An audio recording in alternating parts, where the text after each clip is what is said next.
Kaosi me ndezje flakadanësh, sulme me ujë e sendet të tjera ndaj kryeparlamentarit Niko Peleshi, krahas përplasjeve me punonjësit e gardës pas zaptimit të karrigeve të ministrave në seancën e fundit parlamentare të vitit, u kushtoi 30 ditë përjashtim 6 deputetëve të Partisë Demokratike. Partia Socialiste kishte kërkuar ndëshkimin e 29 opozitarëve, por 23 mes të cilëve kryedemokrati Sali Berisha shpëtuan pa ndëshkim nga sekretariati i etikës.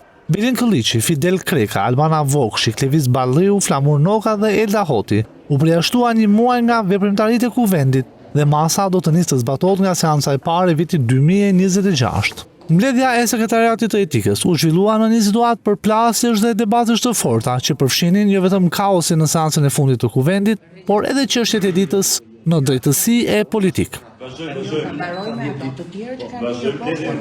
Ajo që duhet të ishte një seancë e mbyllur u transmetua live nga rrjetet sociale të Sali Berishës, me deputetët demokratë që kishin marrë për pakor drejtimin e Facebookut të liderit të tyre.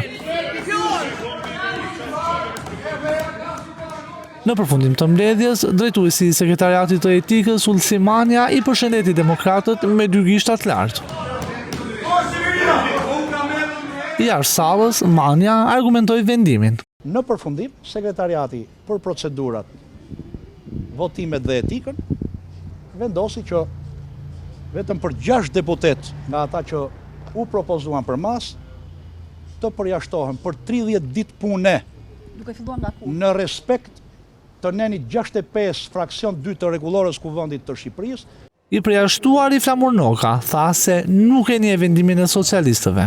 Ne zbatojmë ligjin dhe kushtetuesën, por masat dhe propozimet e kysit ne nuk i njohim.